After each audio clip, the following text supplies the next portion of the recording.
everybody, and welcome back to the Bay Bolts channel for this episode of Quick Strike as the Tampa Bay Lightning have defeated the Carolina Hurricanes by a final score of 6-4 in what you could define as dramatic fashion to take a 3-1 series lead.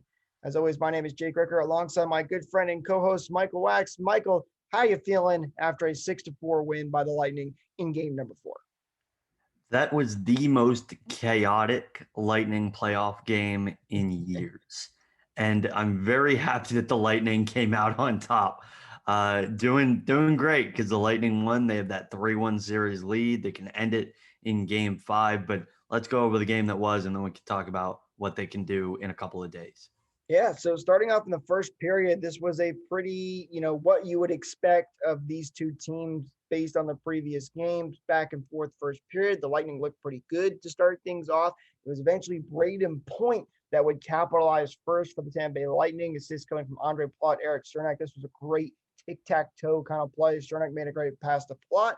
Plot makes a great pass to Point, who puts it in the wide open net to get a 1-0 lead. So, and at the end of one period, Lightning are up 1-0 heading into the second period, and you're feeling pretty good about the play. Vasi looks good. The Lightning look good. Not bad, especially from, again, as I mentioned, what you expected from the previous game kind of continues here in the first period. Yeah, they looked great in the first. Peter Mrazek was fantastic in the first period. The Lightning probably should have had 2 or 3 goals. He shut them down. I believe it was he denied either Patrick Maroon or Ross Colton on a split-legged save that It was Pat was Maroon, yeah, one of the best saves of the playoffs so far. It was really, really nice. very true. Uh, Going back to that goal, that Braden Point goal, he retakes the team lead in goals. Of him and Alex Killorn have been fighting over that team lead so far.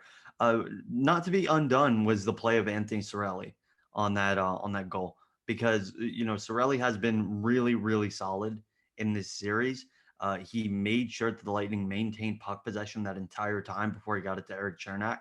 Cernak has just added a whole new offensive game. He's much more dynamic. That is something that the Lightning have hopefully taught him in their willingness to, they want to teach their defensive game. But Eric Cernak, he's already a good defender. It seems like they taught him how to jump up in the play a little bit more, and he's rewarded them in the playoffs already with, I believe, 6 assists. Maybe it's up to 7 at this point.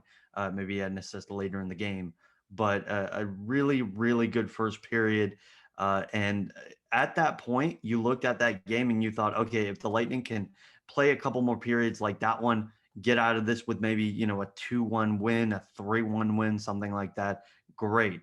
Well, then the second period happened.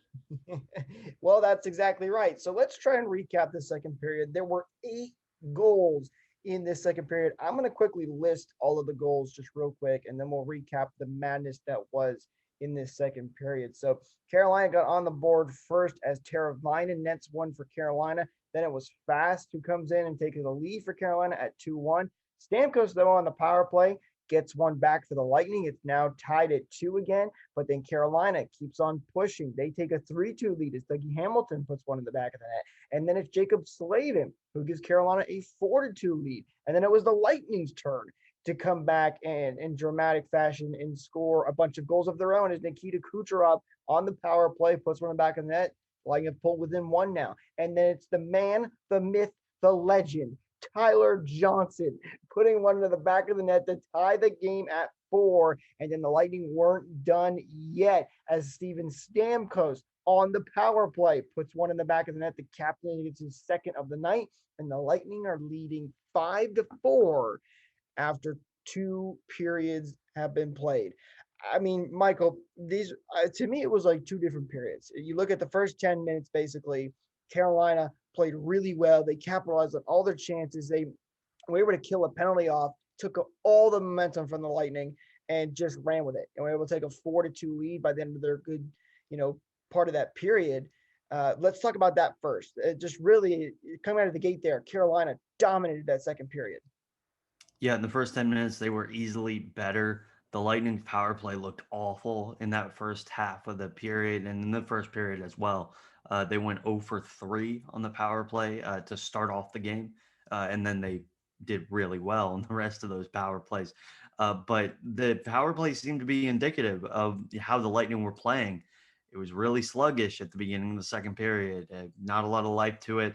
The Tampa Bay Lightning have such a difficult time with this one particular goal. They've had it scored on them 5 different times, 3 times against Florida, twice against the Hurricanes, where somebody is battling along the uh, behind Vasilevsky along the boards, and nobody in the slot is guarded. And so that person gets the puck from the one that was battling it along the boards, and they score. Like that play has to come out of the Lightning's repertoire. It's so frustrating to see how well they're doing along the boards to try to push Carolina to the outside and see that someone isn't paying attention to their assignment and is leaving someone wide open in the slot. It happens way too frequently. Now, that's only one of the goals. And if I'm honest with myself, I think Vasilevsky should have had goals 3 and 4, especially goal number 4. Like, I understand that Slavin's a really good player.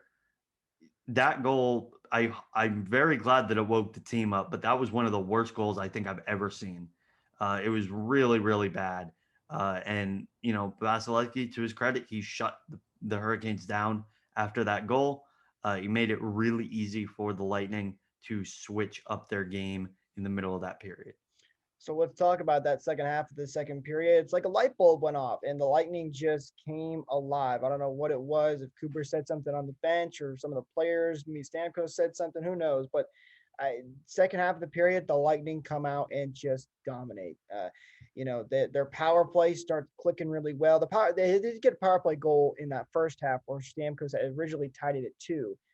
But power play continues to click, and Carolina gave Tampa way too many chances on the power play. That was ultimately a big part of their downfall in this game. But the Lightning roar back. They get one. You're thinking, okay, if they can get out of this period just down 1 goal, and then they can win the third and possibly come back and tie this game, push into overtime, maybe win it. But they're like they keep going and they tie the game and get it to 4-4. Tyler Johnson, who did not have a good regular season. He wasn't really having that great of a playoffs either. He didn't have any points up until this point, and he's playing on the fourth line at this point now. But he comes through with a big goal and ties the game, and then you're thinking, all right, perfect, tie the game, going to the third period, tied. But then they take the lead as Kucherov out there scoring goals as well. He had a great game today. So just light bulb absolutely went off, completely different half of that period, and the Lightning come away with a 5-4 lead at the end of 2. Fantastic job by everybody to turn that around quickly. And sometimes you have to be good to be lucky. Like, let's look at that Tyler Johnson goal. That one went off a stick, off the crossbar, and in. Much like the Slavin goal, which went off the crossbar, off Vasilevsky's back and in. Um, a great second half of the period. I think we can say that. The Lightning did a really solid job of drawing penalties, specifically against Andrei Svechnikov, who had 3 minors in the game. Like, he had a terrible game, and points aren't indicative of everything because he had 2 points in this game, but he had 3 penalties, very similar to Nikita Kucherov's game 3, where again he had I think 2 or 3 points, but he took 2 costly penalties that ended up costing them the game. So a really solid job of keeping their feet moving. They took their bumps in that second period to generate those power plays, and ultimately that's what helped them out. And Kucherov finally shooting on the power play, something that we have yet to see it on the playoffs as a whole. I think he did it once in Game 1 against Florida, and that was about it because they only had 3 goals coming into this game. And then Stamkos once again on the power play. I'm quite okay if Stamkos is the power play merchant for the rest of these playoffs. You just put him in that circle. You say stay there, and you have Hedman or Kucherov feed him the puck, and you say put it on net, and good things will happen. So Exactly. very, very happy with how that entire second half of the period went, and the Lightning really took advantage in the third. I know I'm jumping ahead a little bit, but they really learned how to shut down in that third period. Well, let's talk about that third period. So Lightning head into the third, as I mentioned, up by 1 goal, a score of 5-4, and they played another what I would say in my books is a really good period. They definitely got a lot more defensive, which typically isn't their game. But it worked out. They've really learned how to adjust and play defensive when they need to, and getting those dump and chase situations, and really killing off a lot of clock. They did a very good job. They also kept the offense going though, because Nikita Kucherov picks up another goal in this game. He had 2 goals in this game as well, just like Stamkos did. Um, and the Lightning make it 6-4 with 6 minutes into that third period. So a great job by the Lightning to take a 6-4 lead there. They shut things down the rest of the way. Bassey makes a couple of nice saves the rest of the way through, and the Lightning hold on to win this one and now have a 3-1 series lead heading back to Carolina. But I saw a third period. I really like that the Lightning have been able to play very offensive powered games like that second period where there's an offensive explosion. And then when they need to, they can shut it down and not give Carolina any quality chances. Yeah, and the Lightning and Hurricanes are two really good teams. They were due for one of these types of games where there's Absolutely. just tons of scoring, but one team eventually has to shut the fort down, and the Lightning were that team. Like Andre Vasilevsky was not good today, and yet he stopped all seven third period shots. Now, I'm not going to say that, I just said Andre Vasilevsky wasn't great, and I'm not criticizing him because I want him to be better. But this particular person, Peter Mrazek, that Kucherov goal, that second goal, was a horrendous goal because he was completely unaware that Kucherov was there. And as a goalie, eventually you need your guy to make a save. And luckily for the Lightning, he didn't. Because Kucherov has pulled that move off before, getting that pass and doing a sprinting one timer, basically. But credit to the Lightning. They played really well. Wasn't really nervous at any point in the third period because we understood that the Lightning could shut them down. The only real, nervous time that we really had was in the final 2 minutes when they pulled the goalie, which again happened in game two because we were afraid that they were going to score another goal. And when I say we, I mean I went to this game, so like the crowd was awesome tonight. That's another positive from this game was the crowd. Much deserved victory for them. They were fantastic the entire night, and they really helped out the Lightning to a big win. Always great to see. And this may be a video or a topic for another time. But a lot of people have been saying it sounds quiet in Amalie Arena on the broadcast, which I don't know what the deal is. But Michael, I'm sure you can confirm that it is loud inside that building, especially in the playoffs. It's because the broadcast usually, and this is not just an NBC problem, but thank God NBC's done at the end of the year. They like to mute the crowds for the broadcasters. So when you don't have the play-by-play and color guy saying, for example, in Raleigh, and they did do this in Emily today. Wow, it's so loud in here. You would think that it's dead quiet. Right. And so I hate that they're doing that for the Lightning. I hate that they're doing that for the Hurricanes. If they're doing the Bruins Islanders series, I hate that as well. It's just a bad thing for hockey to mute the crowd. Uh, and you're not giving those hometown fans an opportunity to embrace their fellow fans in the stands. And to any fans that are concerned that it sounds quiet in there, don't worry. It is not. It is very loud, and it's the Lightning fans are bringing the thunder, which is always good to see. So the next game for the Lightning is going to be on Tuesday. That game at 6:30 Eastern time in Carolina, as mentioned before. So the Lightning have a chance to close this one out in Carolina. They've won both their games on the road so far in this Carolina series. I would not be surprised to see Carolina take one back and have to go to 6, but a great opportunity for Lightning to end this one early, get some rest. Michael, anything else to add before we wrap up this video? Yeah, and I understand that the Lightning got six penalties called for them. They got six power plays. But how in the world did that high sticking get reversed? It was one of the worst calls I have ever seen in my life. Well, you know what's funny is it wasn't even reversed. There was never a call. The Carolina player, I can't remember who it was off the top of my head, literally went into the penalty box thinking it was going to get called. He gave himself up and then realized, oh, there's no call. All right, sure, I'll go back to the bench, whatever. There was an explanation that was attempted to be given on Twitter, and I really didn't understand it. I'll try to put a screenshot on screen so you guys can check it out for yourself. But it says basically all along the lines of, because there was an injury and then there was no blood, that they can't call that or something. The explanation didn't make sense to me. It That doesn't really make any sense. I I don't think anybody really knew what happened. I don't understand how that was not called. John Cooper was furious with that.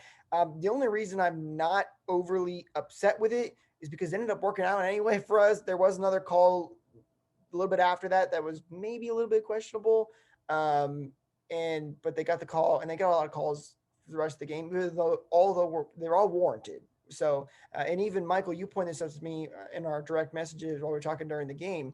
The Carolina beat reporter for the Athletic, she even said that she didn't have a problem with the officiating. She thought it was pretty good both ways. But that Kucherov call, you're right. I really do not know how that one was missed, because that had to be one of the most blatant calls I've ever seen. Ultimately, I know it didn't cause the lightning. I feel like I'm just complaining for the sake of complaining, but these officials need to be held accountable. And It's the playoffs. You got to make those calls. You got to get you those have to right. make those calls. It's Kelly Sutherland. Kelly Sutherland was the official in the Tampa Florida series. That series was an absolute clown show after Game 4, Yeah. How do you miss and the round two? they called nothing. Like they either called nothing or they called everything. I I don't want to see this man in the series anymore. I know. Just I know. take him, put him on a plane back home. I don't want to see him anymore. Well, he'll be in the game for game number 5 in Raleigh. No. He will. I know, but he's going to be there. But the Lightning have a chance to close it out and move on to the conference finals for the second time in 2 years back to back. That would be amazing. Let's hope they can do it, Bolts fans. Guys, that's going to do it for us in today's video. If you did enjoy this video, be sure to leave a like down below. It really helps us out. Really lets us know that you're enjoying these videos. Also, leave a comment down below. Let us know what you thought of this game. How bad do you think the refs were? Would you have called a penalty on Nikita or against? I can get this right eventually. I'm just so worked. Michael, you got me so worked up. I can't even get my words out now. Do you think that was a penalty where Kucherov got high stick? And all thoughts are always appreciated in the comments down below. Don't forget to subscribe and ring that bell for notifications so you don't miss out on future videos just like this one. I hope you all have a wonderful rest of your day. And remember, your Tampa Bay Lightning are still your defending Stanley Cup champions. Go Bolts.